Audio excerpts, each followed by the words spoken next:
So, hey everyone, welcome to That Girl from Jersey. I'm Erin Saxton, that girl from Jersey. And with me today is Patrick Ignozzi. And Patrick and I go way back, don't you think? Way back. Way back. Well, we're talking at least 20 years. 20 years. Or close to 20 years. I always like to do let's talk about our first 24 hours together. Yes. But let me set the tone. We were at The View, and I was already there for a few months. I think you were there about a year, actually. Really? Maybe a little less than a year, yeah. So I was a producer at The View. The View ABC Daytime. You probably heard of the show. If you haven't, there's a lot of things been written about it. Yes, and we'll get to that in a second. So you joined the team. I did, yes. I was brought in like in 1998, which was an amazing experience for me. And we were 12 because We were 12, yeah. We were 12. we were young. I had a lot more hair. You did not. You have not aged. I have aged. You're No. just saying that, but people will see us, right? So they'll be able to judge if they've known me for Yeah. 20 years. But yeah, but you haven't aged. You look exactly the same. I'm fatter. You had a pink, I think you had a pink cashmere sweater the first day I met you. And it was my favorite sweater you ever wore because you'd wear it once in a while you were working. And I just remember it being I used to call you Christy Brinkley. Yes. Actually, I still do. I pay you to call me No, Christy you don't Brinkley. pay me. You can't afford my rates these days. I couldn't. Speaking of why I couldn't afford your rates, so you plowed through the success ladder. You just took the ladder and you dumped it. Some would say. You kicked it, I and you're kicked it. like, Yeah. Well, 15 years as a producer there, and I was one of the senior producers, which was great. Great team, great people we worked with. I missed a lot of them. Then became a vice president of ABC, and I'm an executive consultant at other networks, and do a lot of other creating shows. And you're fancy pants. Well, I would say I'm more of a guy that likes to create television and podcast and digital series. Yes. A lot of fun. I would say other things about you. Yes, you would. Yes. Speaking of, there's a book out. I think being that we're both from The View, Yep. both Barbara Walters trained, mentored by, Yes. we probably should acknowledge it for what it's worth, which is 30 seconds. Yeah, 30 seconds. The team's great. The show's run beautifully today. I will say that, what is written in books is people's stories and their recounts. I think for us, we had an amazing experience with a great team. And I've often said, and even when I left the show, I think my proudest moment of ever working there was the team coming together between 9 a.m. and 12 p.m., right? We got ready for the show, taped the show at 11. It was such unity, and I think it's one of the best shows that's ever been produced in network television in history. Absolutely. And it was a great experience for many of us. Yeah, I mean, and I worked with Barbara Walters prior to that. You did. So, there's a lot to be said about everybody. Yeah. And I will only say positive things Right. because That was your honestly, experiences. it was my experience. And tough woman, Yeah. right? Strong. but trailblazer, Yep. super smart, Bill Getty, everybody. I worked with that whole group prior to The View. So, it's just been a great experience for me personally. And I think that maybe more people should have gotten interviewed to get a fairer balance of the story. Well, I think one of the lessons out of working on a show like that is very strong women really had great opinions or interesting opinions, whether you agreed or not. And I think having that experience of working with women coming from a male perspective, to me, really helped make me grow and balanced out the type of career that I wanted to have. And I thought, like I said, some days were better than others, but it was an experience of learning from some of the best in the business. And I think if you have someone like Barbara Walters on your resume and you can actually say you worked with her side by side for a number of years, and many of my other colleagues who did as well, I think you really feel like you got the best teacher. And not to mention the other hosts, that were there, Meredith Vieira especially, another Meredith. great one. Yeah. And, Star Jones, Rosie O'Donnell, all of them all had their own ways of working. Absolutely. But terrific, I think, got out there, and Joy Behar especially, going out there and giving their opinions and really giving it like it is and Right. not holding back. And I think a lot of people appreciated that, whether you liked or not. And that's probably the best part of it. I mean, Yeah, I the history. thought that all the women that I worked with and produced, you always knew where you stood with them. That's right. They always knew where they stood with us. And as producers, we stand equally. That's correct. And I loved that they shot shoot from the hip, that they shot from the hip. I will say that when you leave a show like that, when you have such a tight-knit group, there's a topic of loneliness, Right. that I think that, you know, Loneliness. right? Who doesn't experience loneliness at some point in their life? I just think when you leave a big group and you have a great run, even if you work at just a regular office and you're filing papers, that Monday that you're not there, you feel that. That's right. You know, I mean, you feel joy because Yeah. your life's shifting, but there's a sense of loneliness, and I think that we don't normally get all deep, you and I. You know, it's but I'm going deep with you. Yeah, no, it's interesting because I think that, you know, when I was running a lot of the TV shows at one point, when we unfortunately had to make layoffs, we had to do it on a Thursday, a Wednesday or a Thursday, because you were trained to let people know that, you know, Friday was still a work day, but you might not be coming in that Friday, but you had the time to absorb it.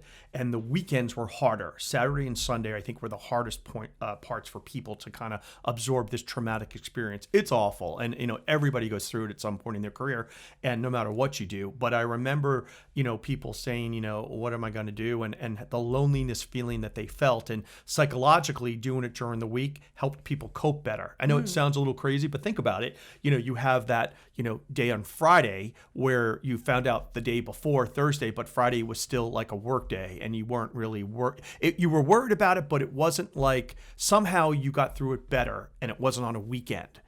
You were able to absorb it on Thursday and Friday, and then the weekend came. So it's interesting psychologically when certain things happen. Except what if you don't have a lot of friends? Well, that's a problem. And so you get laid off from work. Yeah. Or you quit your job. That's right. And then, to your point, Right. So corporate's giving you a favor by absorbing it. Yes. But you've got no friends. Right. So on Saturday and Sunday, what are you doing? Writing letters to people saying goodbye? Like, Yeah. I'm kidding, but Right. so, you know, and making friends are hard for people. It's not difficult. I get lonely, but it's not difficult. It's not a difficult thing making friends. But, Right. you know, Eric, my son, is 14, and there's kids I see that they're always by themselves, Yeah. you know? And I think, do they grow up being by themselves? That's a good question. Okay, I'm going to say this about loneliness. I don't think anybody goes through a period in their life where they don't feel lonely. Yeah. And if you're married, you're probably maybe can still feel just as lonely if you're a single person, right? So I think it really depends on what your personality is. And I think your upbringing has a lot to do with, you know, your state of, you know, who you are and obviously what you've become. I will say this.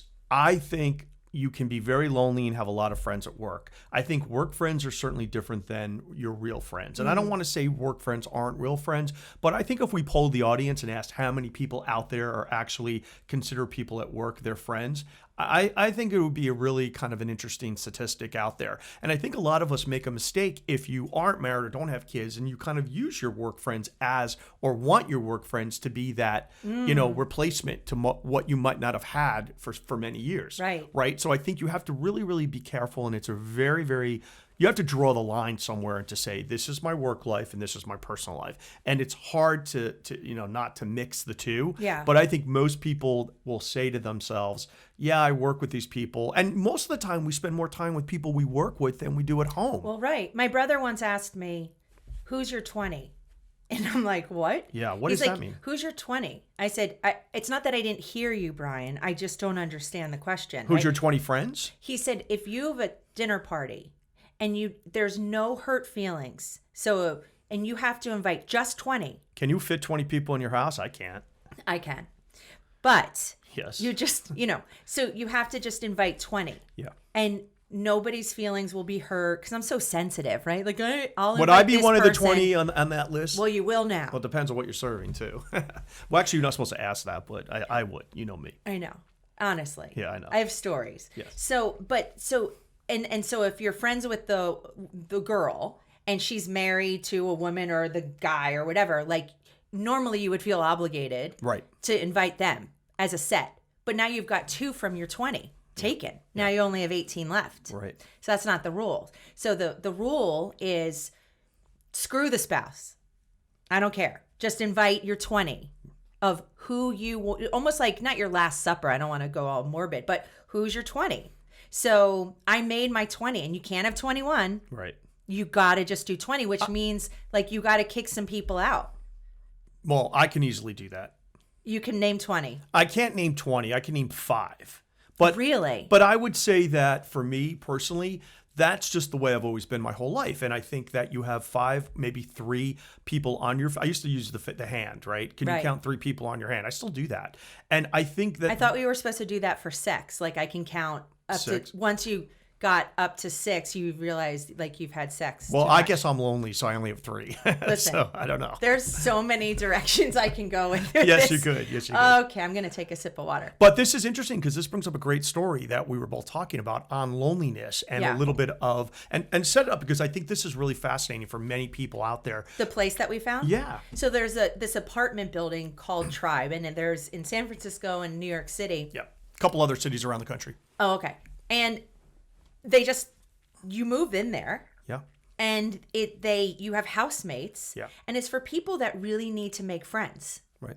And I'm wanting to like it, but also really make fun of this. Yeah, it is kind of when I first read it and we were talking about it, I thought this is like an extension of going to college, right? And look, many people don't go to college, right? So they still live at home or they go out and get an apartment with a roommate or what have you. I think our generations and generations before us really were grown up to say, okay, you go to college if you were lucky enough to do that and get your degree, and you now are moving out on your own, maybe with a roommate, or if you're lucky, not to have a roommate. I never had to have a roommate. I was lucky that I always was able to afford my own place. I love that because I don't think I could share after 4 years in college. I mean, I think my freshman year, we had suite mates and we all had to share, 4 guys share one bathroom. I had friends who were in a dormitory where they had a bathroom on the floor where they had to share it with 30 other people. Yeah, that was me. I'm not into that. And look, college is about socialization. To me, it was about getting your degree, but it was learning how to live with other people, learning how to do your own laundry, right? Learning how to fend for yourself when it came to food or whatever, or you went to the cafeteria maybe, right? And maybe you had a part-time job to make extra money in order to get the extra niceties that you wanted to have in your life. Did you have a part-time job? I did, What sure were did. you? I worked in a pizza parlor for a little bit, and then I also worked on campus in an office. Cool. I loved it. I was a cocktail waitress in the Poconos. Oh, you were? Yes. And remember that show, You served It's a alcohol? Living? I served alcohol. It's a Living, circa 1983. Right. 5 women worked in a restaurant in Los Angeles. Yeah, and one's name was Jillian, I remember. And I just was like, oh my gosh. Her name was Ann Jillian. Yeah, that's it. Yes, She was thank blonde. you. Yeah, I think she's an actress, or she Well, was. she an actress. was. I mean, But I think she did some movies so too. I worked at this restaurant. It was an Italian restaurant owned by Indian Americans Sounds delicious. called La Mirage. I didn't get it. La Mirage. Yeah, but it was a good gig. Well, let's just say, look, would you ever, I guess the question would be, would you ever would you move into a place where you had to share all those amenities? But also, I think this Tribe place, from what I understand, is you buy a bed, you rent a bed. I think it ranges from $750 up to $1,900, depending on what neighborhood. It's furnished. It's furnished. Yeah. But you share a kitchen and a living room space. Would that help you deal with loneliness? First of all, I guess the question is, would it help you deal with loneliness? But also, Erin, do you think that this is great for people that are transplants from another city? So that, let's say you're coming from Omaha, Nebraska, and you're moving to Brooklyn, New York. Do you think this is a great idea for people to actually try this? I don't know. I feel like we coddle everybody in this world now. Yeah. Like in school, a kid can't defend himself. So, or he's sensitive or she's sensitive. So now they're being bullied. Or somebody makes a comment that might cross the line and now they're a bully. And I've got, listen, we walk a fine line with it. In the office, we've got the Me Too's. Again, I'm not dissing it. Yeah. I'm not saying they're not valid cases. But I do think that the coddling of America is really starting to get me a little, like, we can't do or say anything anymore without needing help, right? So we have apps that help us date, and I'm grateful because that's how I met Rudy. Yep. So I'm not bashing it, but I'm also going like, where does it stop, right? So if we're coming from like a farming community and suddenly we're in the big city, Yeah, I love that. Yeah, it's great. I love that for a tribe for that. But if somebody's just shy or can't get their head out of their phone, like, you're an ass. Like, just, it's not, you're not, you people are like, oh, he's just shy. And no, you're rude. Right. You know? So I don't know if you can't stop looking at your phone if you deserve to live in a place with housemates because we're holding your hand to socialization. Well, it's a good point. And in the article that we read, I remember it said something that they polled 20,000 people, and half of those 20,000 people admit that they were lonely at some period. But I don't know who doesn't think that they're lonely. So it's, if you move into this tribe and you actually are, part of a group of people that you've never met before, are you looking for someone just to watch TV with at night? Are you looking to be in a kitchen and making scrambled eggs with? Like, what are you actually searching for? Are you searching for a soulmate, like, that you just can't seem to find? And that's where I had a kind of an issue with it. Look, I think if this is cost effective and this is the only way you can live in a place and it helps, although the rate seemed, $750 up to $1,900, that's expensive. Totally. Maybe not in New York so much, but that is around the country, right? In various cities. But that is kind of really the big question is, why are we doing this? And is this, are we paying, to buy friends maybe? Or are we paying to have another option to say, hey, this is where I want my life to go. This is how I want to do this. For me, I don't think I could do it. I just don't think I could do it. Yeah. I am a little envious of the concept that I didn't think of it. Well, yeah, I'm sure. Just saying. Especially Brilliant. if it's a $1 million company. That's what I mean. So again, I am a little two-faced about this. Right. And I'm a little two-faced about the coddling. As a mom, all the examples I just mentioned, I could also just now make the whole reverse statement and have been in both sides of those situations. So nothing is definitive. But, we have co-op workspaces. Like, I get lonely so much. Sometimes I'm in a crowded party and I feel lonely. Yeah. Oh, that happens all the time. Right? I could walk into a party and not even say, just say hello a few times. And then I've gone to parties sometimes where if I'm alone at the time, and I will go in there and I will just be like, oh, okay, I don't know anyone here. Right. And I'll look for the food right away and a cocktail. And then be like, okay, I just had dinner. It's time to go. Yeah, exactly. And people find that surprising about people like us because, I actually think I'm shy at times. Yeah. And my family, refutes that. They're like, no, that's just not true. I'm telling you, I never want to walk into a restaurant first. I always have Rudy or my friends who I'm with lead, even if it's a male and they look rude then because they're not letting the lady first. I've asked them to, maybe it's a past life and I went through saloon doors and I got shot right away and now I don't want to reenact it. I don't know. I mean, sadly enough, I actually think that probably happened. No emails needed. Analyzing that, by the way. Thank you. So, but it's we have moms groups. Every town has a moms group. So, I mean, there are certain ways for people to get friends, but I do think that it's hard to make friends sometimes. And if we're not counting our work friends, then how many friends do we all really have? Could you? Right. That's the question we should ask my brother. Take away your work friends. Who's your 20? Right. And he would do it. And He'd he would fill it up in a second. But I also think that social media has become the new friend. So I've seen people out to dinner, and I look at this a lot, who are literally sitting at the table and their phone is their plus one.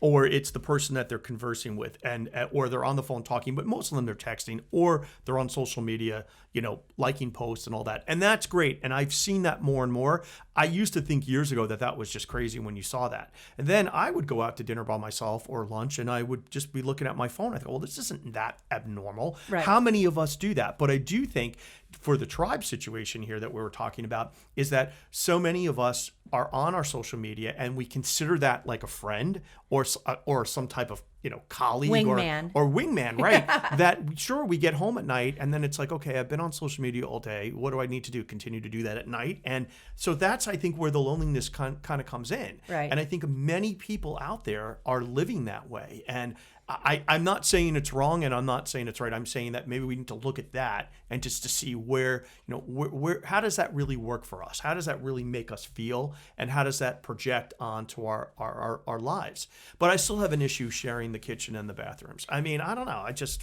don't know if Maybe 'cause like I'm old. making brownies is going to really satiate my need for friends or my need to remove my loneliness. Yeah. I don't know if I'm going to find that by living with somebody. Right. So I don't know. It's a really interesting concept. I think it's an idea that it will work for some people. It may not work for others. I think the real key is to say, why are we doing this and why do we need this? And I want everyone, who's listening out there who has ever thought of it. Some people might say this is crazy. I'd rather just live at home again. But then the question is that also great? And that brings me to another question. And I don't want to go off topic too much, but when should kids move out of the house? Oh my gosh, you're right. I have cousins that are living at home at 28, 29 still. And I'm like, I moved out at 18. Yeah. Well, why after are college. they? So it's about why people are at home. See, I think if you stay home as an adult and you have a good relationship with your parents, at some point you're going to be trapped there. Right, especially if they're paying the rent. Well, one parent dies, then you're with the parent. What are you going to leave the one that survives? Well, I don't know. I mean, Now some you're that experts might kid? say, I've interviewed many experts over the years, and a lot of independence is a big thing, and it might be better. It depends on how serious the issue is, and I think a lot of people out there are in that situation because they have to be, or they feel obligated, or it is a real serious medical concern.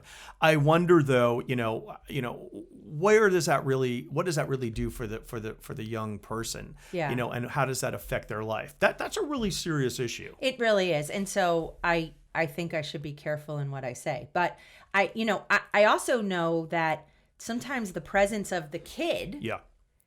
is cramping the style of the parent that they live with. How long do you think Eric will live with you? Ugh. He's 14, as you mentioned. He's going to always live here. Well, see, that's something My we need to baby. talk about. No, I know it's your No, baby. I get he's, it. It's tough, though. Honestly, he's not going to be here long. Yeah. He's already like, He's ready to go. I should go to prep school. I'm like hell. Yeah.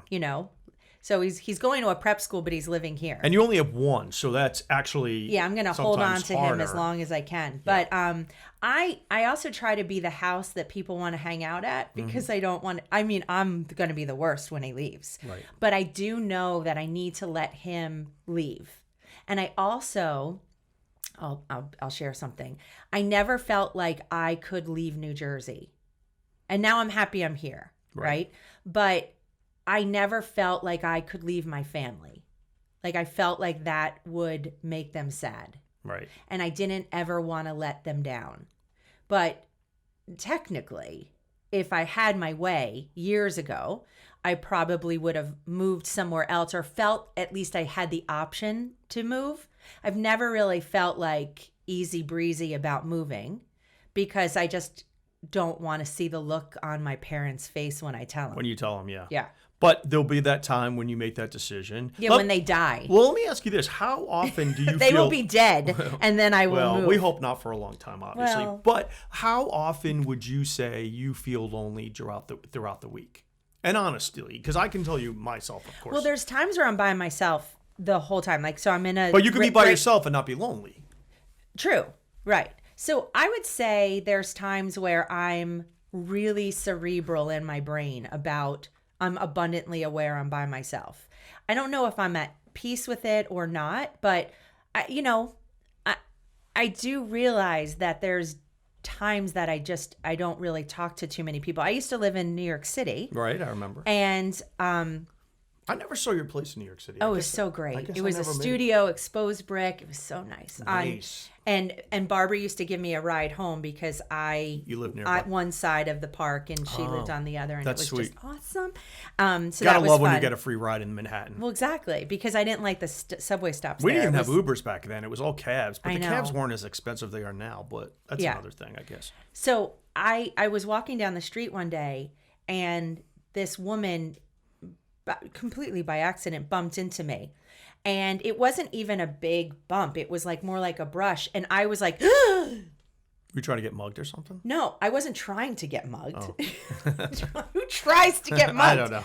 But I then realized, I was like, why? I'm like, chill, Erin. In my head, I was like, what's going on? And then I realized I hadn't touched someone in 2 weeks. Now, I know I'm not even being gross, but like a hug or a handshake or a high five. I wasn't on a softball team. Like, there was no camaraderie. Yeah. And so I don't know if that's lonely because I was working with people. But, since when do you wrestle or noogie your coworker? You shouldn't touch anyone in the workplace anyway. You can't. The question is, can you even handshake? We talked about this a couple of days ago. There's a great article the other day that we read, and basically where they said 75% of people polled said they want to eliminate the handshake. And I look at it like this.